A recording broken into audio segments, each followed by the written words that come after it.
Un jeune Africain a laissé le monde des élites sans voix.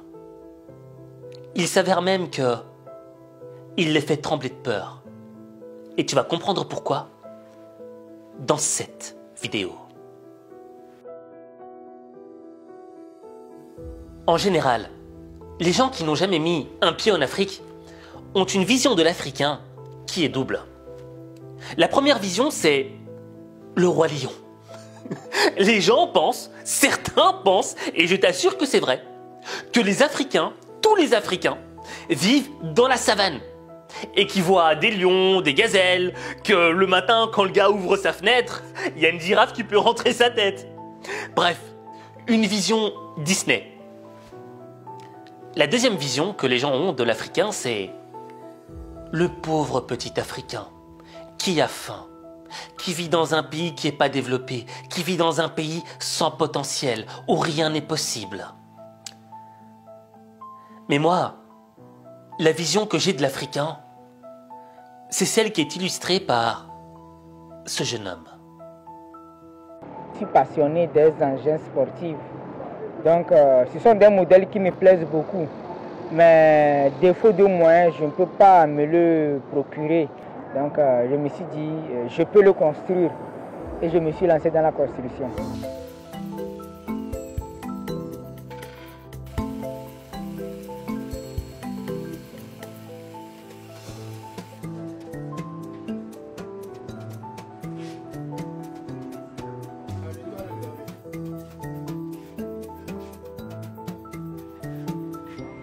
La majorité des pièces utilisées, c'est dans les récupérations. Donc, sur cette caisse, vous allez voir des pièces venant des bus. Il y a aussi des pièces venant des titans, des motos, des véhicules.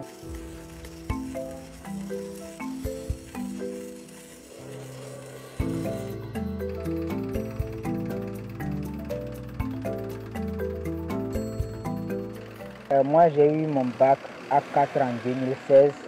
Et après le bac, moi, je me suis lancé dans l'entrepreneuriat, la vente et réparation des téléphones, ordinateurs. Donc, c'est dedans que je suis. Donc, c'est grâce à ça que j'ai pu rassembler une somme pour la conception de celle-ci.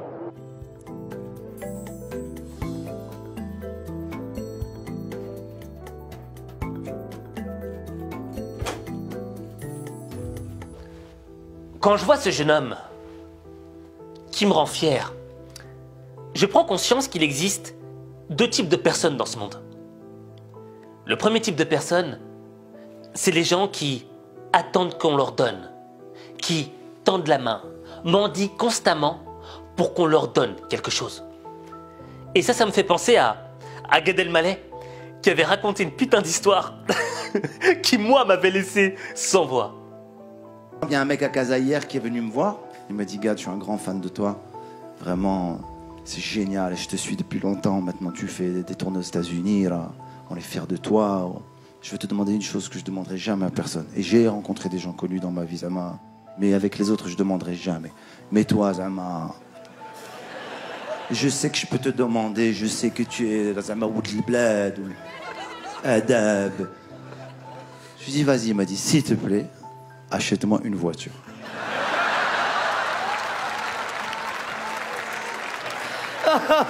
Ah, c'est magnifique.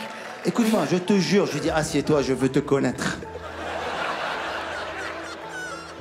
Et il m'a rajouté un truc, jamais m'a rajouté un truc, il m'a tué de rire, il m'a dit, je te jure, si tu fais ça, tu vas pas le regretter. Tu vas pas le regretter. C'est incroyable, quoi. C'est drôle. Mais je sais que cette histoire est vraie et qu'elle existe. Parce qu'il y a des gens qui sont des assistés. Il y a des gens qui attendent qu'on leur donne. Il y a des gens qui sont devenus passifs dans leur vie. Ça me fait penser au fils de 50 Cent, qui réclamait à son père 6700 $ par mois. Parce que 6700 $ par mois, c'était le minimum pour bien vivre à New York. Et encore, c'était pas assez. Il s'en plaignait. Il voulait plus. Tu te dis, mais dans quel monde on vit? Et en regardant notre jeune ami africain, tu prends conscience que lui, il n'a pas attendu qu'on lui donne une voiture. Il voulait la voiture, mais il prenait conscience qu'il n'avait pas d'argent pour l'acheter. Et donc, au lieu d'être dans la position du mendiant qui attend qu'on lui donne quelque chose, il a été dans la position de l'homme actif, de l'homme responsable de sa propre vie. Et il a décidé d'aller prendre ce qu'il voulait. Et prendre ce que tu veux, c'est quoi? C'est te bouger les fesses. Et lui, il a regardé sa situation. Ok, j'ai pas de thune pour l'acheter, mais j'ai fait des études, j'ai des connaissances, j'ai un peu de matos ici, j'ai un peu d'argent caché. Eh ben avec ça, je vais construire ma propre voiture. Et il faut du cran pour le faire. Il faut de la confiance en soi pour le faire. Il faut de la technique, de la connaissance. Et ce jeune gars l'a fait. Et je suis sûr que le jour où il a eu cette idée et qu'il en aurait parlé aux gens, tout le monde lui aurait ri à la gueule. Mais il l'a fait. Il a décidé de prendre ses rêves au lieu d'attendre que quelqu'un lui donne la chose dont il rêve. Voilà pourquoi je te dis qu'il existe deux types de personnes dans ce monde. Maintenant, pourquoi ce jeune garçon est un danger pour les élites?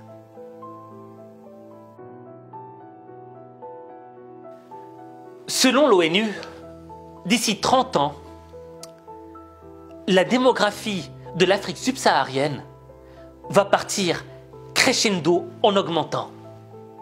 D'ici 30 ans, la population va doubler, passer de 1 milliard à 2 milliards. Et la plupart des gens qui vont peupler l'Afrique seront des jeunes. Alors imagine-toi, dans un monde où on regarde l'Afrique avec un air assez méprisant, où l'Africain, dans le fond, c'est un pauvre petit. Imagine-toi 10 millions d'Africains avec le mindset de ce jeune homme.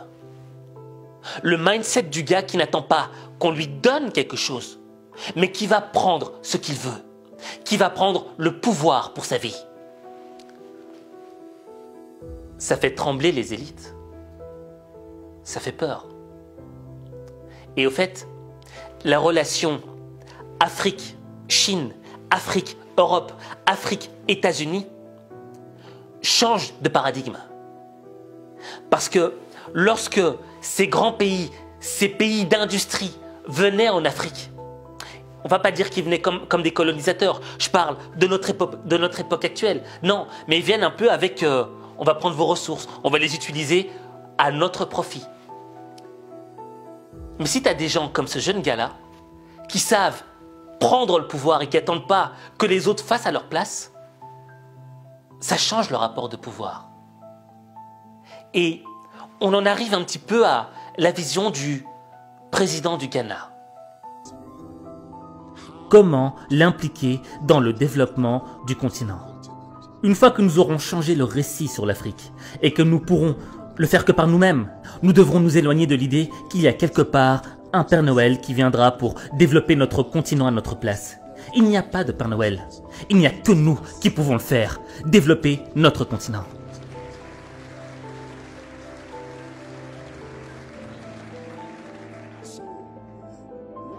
Donc, une fois que cette mentalité sera nôtre et que nous devrons le faire nous-mêmes, nos relations avec les autres deviendront d'autant plus structurées et ponctuelles que nous le voudrons. Nos relations avec la France, avec l'Europe, nos relations avec l'Europe sont naturelles. Vous regardez la géographie du monde. L'Afrique et l'Europe sont des partenaires naturels. Il y a cette petite bande d'eau de la Méditerranée qui nous sépare, c'est tout. Donc, quand vous regardez cela et que vous regardez aussi l'histoire qui s'est déroulée entre l'Afrique et l'Europe, c'est une relation naturelle et une alliance naturelle, mais une relation qui doit être différente de la relation que nous avons eue précédemment. Pourquoi est-ce que je dis ça? Cette relation a enrichi l'Europe, mais n'a pas enrichi l'Afrique. Nous devons donc changer cette dynamique. Et nous pouvons le faire qu'en prenant les mesures appropriées pour notre avenir. Au fait, si chaque Africain décide d'avoir le même mindset que ce jeune homme, eh bien, le rapport du partenariat à l'Afrique sera un rapport d'égal à égal. Et ça, hélas, ça va en déranger beaucoup. Et je pense que tu peux te faire une idée de qui je parle.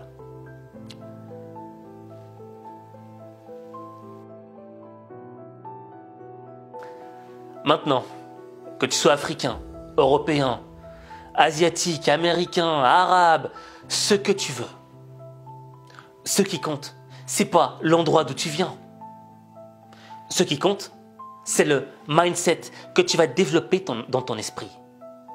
Est-ce que tu vas développer un mindset de perdant, de personne qui attendent qu'on lui donne quelque chose, de la personne qui réclame? Ou est-ce que tu vas avoir le mindset de la personne qui décide de prendre sa vie en main, de ne pas attendre que les autres lui disent « vas-y, fais-le ». Quand tu décides d'adopter le mindset des gens qui prennent, c'est là que tu vois que ta vie commence à se transformer. Mais ta vie, il n'y a que toi qui peux la transformer. Il n'y a que toi.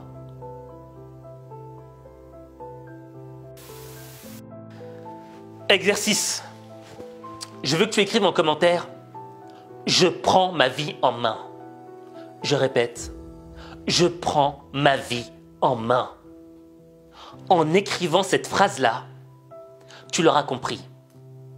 Tu fais partie du camp de ceux qui décident de prendre, de ceux qui n'attendent pas qu'on leur donne. Tu fais partie des gens qui sont actifs. Tu fais partie des gens qui n'en ont rien à foutre du pays d'où ils viennent, de l'origine sociale d'où ils viennent. Tu fais partie des gens qui se bougent pour transformer leur vie. Alors écris en commentaire « Je prends ma vie en main ». Et si tu veux un complément pour t'aider à avoir le mindset des gagnants, de ceux qui prennent leur vie en main, n'hésite pas à t'inscrire à ma newsletter gratuite Coaching Day.